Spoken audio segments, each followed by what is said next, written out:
Morning లేసి బయటకు చూడగానే ఒకవైపు విఎంసీ వాళ్ళు క్లీనింగ్ స్టార్ట్ చేశారు అండ్ ఇంకోవైపు రేషన్ తీసుకుంటున్నారు. ఎంతకేమిచ్చారో చూద్దామా. ఫ్లడ్ ఎఫెక్టెడ్ ఏరియాస్ వరకు ఇచ్చారు.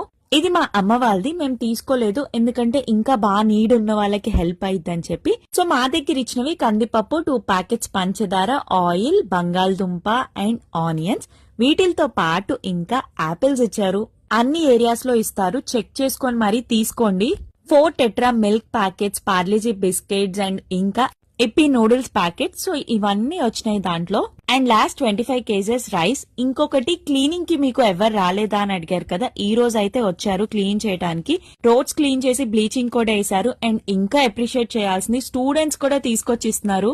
గవర్నమెంట్ వాళ్ళు, కాలేజ్ స్టూడెంట్స్, బయట చాలా మంది ఫౌండేషన్స్ ఎంత మంది హెల్ప్ చేస్తున్నారో. వాళ్ళ ఫ్యామిలీస్ వదిలేసి మరి మన కోసం వచ్చి కష్టపడుతున్నారు. ఎవరైనా గానీ చేసిన మంచి ఎక్కడికి పోతూ థ్యాంక్ యూ.